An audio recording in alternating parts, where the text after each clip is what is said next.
오늘은 좀 돈 얘기를 좀 해볼까요? 요즘에 진짜 우리 모두 다 돈에 관심이 정말 많습니다.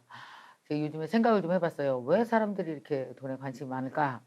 아, 생각을 해봤더니 돈을 버는 방식이 되게 다양한데 우리가 새롭게 돈 버는 방식이 나온 거예요. 마치 금강처럼. 그러니까 과거의 돈을 버는 방식은 그냥 이런 거잖아요.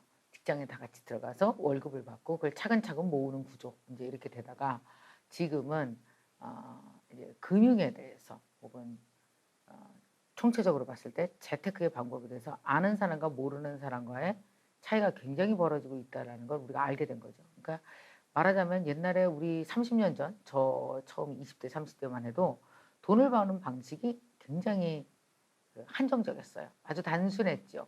그냥 뭐 적금 드는 정도, 아니면 적금 들지 않으면 그냥 직장에 다니는 것, 직장에서 월급 받아서 모으는 것, 이제 이랬단 말이에요. 근데 지금은 어떻습니까? 어, 부동산을 한다든지, 그죠? 음. 과거에도 물론 부동산이 있었고, 과거에도 주식이 있었지만, 이게 일반인들에게도 가능한 정도의 손에 잡히고 내가 그걸 투자할 수 있을 정도로 이게 다 아, 쉬워지지가 않았어요. 이제는 재테크가 너무 쉬워진 거예요. 보세요. 중학생도 고등학생도 대학생도 다 할 수 있을 정도로 재테크가 일반적이고 쉬워지고 쪼개졌습니다. 그리고 또 뭐냐, 또 하나는 방법이 엄청 다양해진 거예요. 요즘에 재테크 방법은 진짜 깜짝 놀라겠어요. 기본적으로 뭐 주식은 기본이고요. NFT로 투자를 하기도 하고요.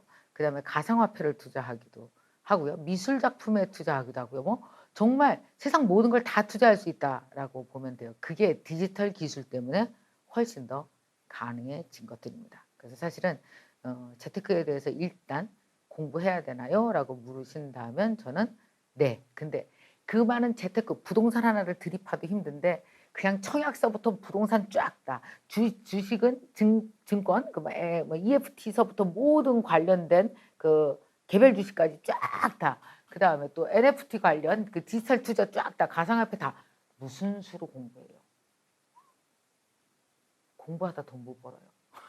그래서 나에게 맞는 투자를 해나가는 게 중요한 거죠. 지속적으로 할 수 있는 투자. 그리고 또 그 돈을 투자하고 재테크에 신경 쓰는 시간은 전체 나의 하루 중 어느 정도면 될까? 뭐 이런 것들도 좀 생각을 해봐야 돼요. 사실 돈 없고 돈 못 버는 사람이 재테크 신경 쓰는 것처럼 이상한 게 없죠. 그러다 보면은 부러움이 되게 늘고 박탈감이 심해지고 남의 돈 꿔서 재테크하게 되고 기초 재테크는 결국은 내가 버는 일정한 노동 수입이 받쳐줘야 재테크가 되는 거죠. 그래서 재테크라는 걸 할 수 있는 거예요. 재테크를 여유 있게 할 수 있는 거죠. 첫 번째 가짜 돈입니다. 어쩌다 많이 번 돈. 요게 대부분 초보자들이 그렇습니다. 얼마 전에 제 친구가 그 가상화폐를 했어요. 2천만 원대 정도에 들어갔는데 막 거의 나중엔 7천만 원대까지 갔잖아요. 비트코인이. 막 신났어요. 엄청 벌었잖아요. 3배 이상을 벌었으니까. 자, 여기서 여러분께 질문 드리겠습니다. 그 친구 돈일까요? 아닐까요? 이 돈은 리얼 돈일까요? 아니면 숫자일까요? 예, 숫자예요.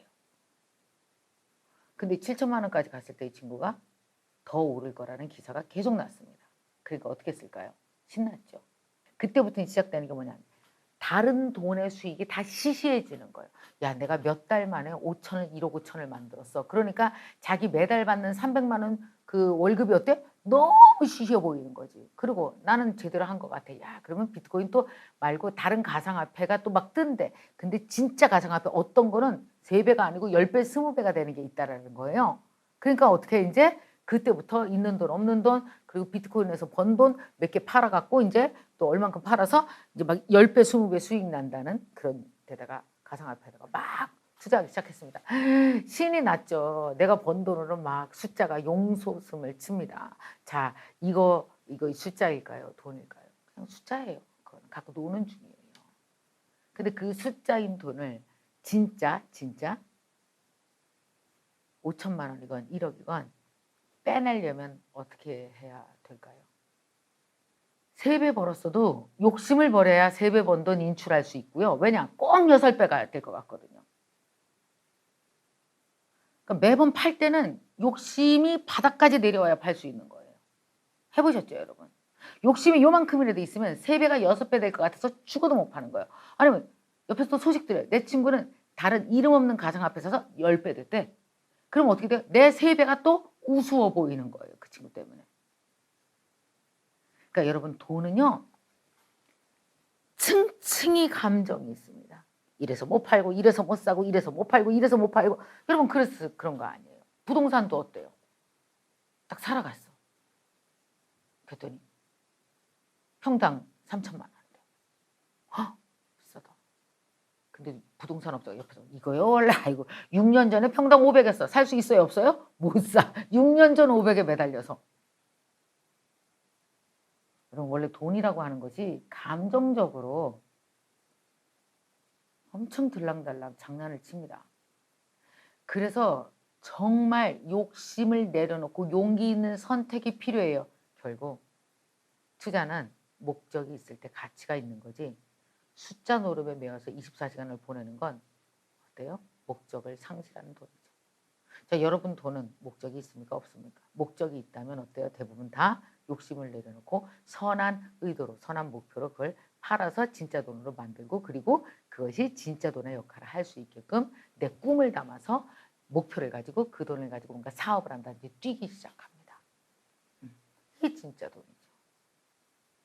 혹시라도 투자하면서 계속 가짜 돈에 3년째 시달리는데 팔았다 샀다 하면서 한 번도 돈을 못 버신 분이 있다면 내가 가짜 돈 거래 실력은 좀 있는데 진짜 돈 거래 실력은 없구나 라고 생각하시면 될 것 같아요.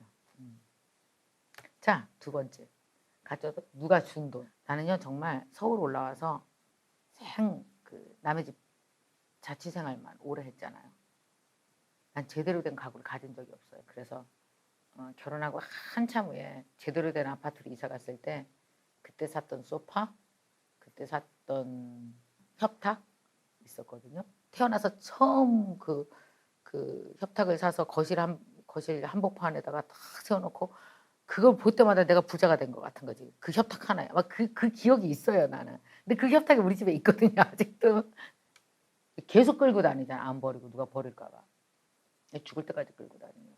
나한테 뭐였냐면요, 누가 준 거 아니고 내가 벌어서 내가 산 나의 첫 번째, 내가 마치 부자가 된 것 같은 느낌을 느끼는. 여러분도 그런 물건 있을 거 아니에요.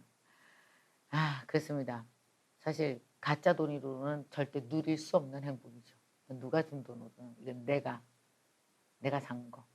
자, 누가 준 거와 내가 산 것의 차이점은 무엇일까요? 누가 준 거는 힘이 없고 내가 산 건 힘이 있습니다. 어떤 힘? 이 힘. 지속 성장이 불가능한 돈은 가짜 돈입니다. 자, 만약에 예를 들어서 내가 올해 1,000만 원을 벌었어요. 그럼 어떤지 아세요? 1,000만 원 버는 동안 얼마나 실패했을까요? 그거 버는 동안 원래 돈은요 한 번에 이렇게 버는 게 아니고 들어오고 90% 나가고 10% 남고, 들어오고 90% 나가고 10% 남고, 그렇게 5% 10%가 쌓인 게 1,000만 원인 거예요. 1,000만 원 훅 벌어서 1,000만 원이 아니잖아요. 이게 월급만 벌어본 사람들이 이 개념을 잘 몰라요. 근데 사업을 해본 사람은 알아요.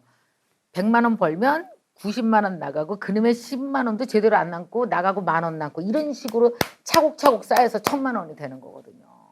그러니까 얼마나 많은 공부를 했겠어요. 그러니까 다음 해에 또 1,000만 원 버는 건 쉬워지지. 세 번째는 더 쉬워지지. 그래서 쉬워서 3,000만 원을 버는 거거든요. 쉬워서 5,000만 원을 버는 거고, 쉬워서 1억이 되는 거거든요. 지속 성장 불가능한 돈은 가짜 돈입니다. 둘째로는요, 가짜 돈 구분하시면서 진짜 돈을 버는 체력을 키우셔야 돼요. 여러분, 이 체력이 되게 돈 버는데 체력 필요해요? 열심히 일해야 돼서 체력이 필요하구나, 이렇게 생각하실 수 있는데, 제가 여기서 말하는 체력은 뭐냐면, 되게 여러분 남편들 중에 그런 남편 없어? 돈 체력 떨어지는 인간? 있는데, 그 주위에 막 삼촌 이런 사람 중에 있지. 왜 작은 아버지 왜 있잖아. 왜 그 시아버지 동생 뭐 없어요? 이렇게 왜 명절날 보면은 저기 추석 때는 잘 나간다 그러는데 설 되면 망하고 이러는 사람 본 적 없어요? 설 때 막 이제 막 잘 나와 막 자동차 뻑뻑, 근데 추석 때 보면 망했고 이런 사람 있잖아요. 아유, 천지지. 시아버지 동생 중에 한 반 정도 그럴 걸 아마. 이게 뭐냐면요, 원래 돈이라는 게요 저기 있습니다. 자, 사업을 시작했잖아요. 아끼고 열심히 노력하고 실패해도 일어나고 어제 실수한 거 다시 수정하고 이러면서 계속 가야 돼요. 계속. 그래서 작지만 작은 영업이익을 내고 작지만 작은 순수익을 내면서 그걸로 연명하면서 막 가야 돼. 그러다가 저기 한 몇 년째 가다 보면 저 끝에 돈이 매달려 있어요. 근데 이 돈은 원래 거기 있어요. 원래 여러분 돈 위치가 거기요. 원래 돈 위치가 거기라고. 거기까지 가야 돈을 잡을 수 있어. 근데 많은 사람들이 어떻게 생각하는지 아세요? 꼭 세 걸음 걷고 돈 벌려고 그런다. 그래서 알아서 막 그렇게 창의적으로 또 막 좌절하지. 돈 안 보인다고. 돈을 빨리 벌려고 허겁지겁 가다 보니까 막 이제 또 저쪽에서 이쪽에 여기 돈 있어요. 이렇게 막 이렇게 화려한 데 있어. 글로 또 새는 거지. 그래서 왜 돈 못 버는 사람들이 꼭 그러죠. 이렇게 다방에 모여서 왜 이렇게 스타벅스 이런 데 다방 같은 데 가보면 이렇게 꼭 돈 체력 떨어지는 아저씨 3명이 계속 커피 마시고 회의만 하는 아저씨들 본 적 없나? 맨날 회의만 해. 언제 돈은 버냐고. 보면 보여요. 아, 저 사람 돈 체력 떨어지는 거야. 돈을 너무 쉽게 생각하죠. 금방 벌 거라고 생각하죠. 그래서 막 뻥치고 돈 조금 벌면 바로 자동차 뽑고 돈 조금 벌면 막 사무실 막 인테리어 막 몇십억 들여서 치장을 해 대고 막 자랑하고 맨날 집들이 하고 일주일에 2번 골프 치러 다니고 완전 저질 체력이죠. 돈 버는데. 이런 사람들은 어떤지 아세요? 돈 있는 데까지 절대 못 걸어갑니다. 체력이 떨어져서 중간에 포기하고 중간에 멈춰요. 그래서 추석에 잘 나간다 그러다가 설 되면 와서 보면 망하 있는겨. 근데 돈 체력 있는 사람들은 어때요? 그런 추석과 그런 설을 뻥치지 않고 차분하게 4번, 5번, 6번은 지나갑니다. 그리고 나중에 보면 돈 옆에 가 있어.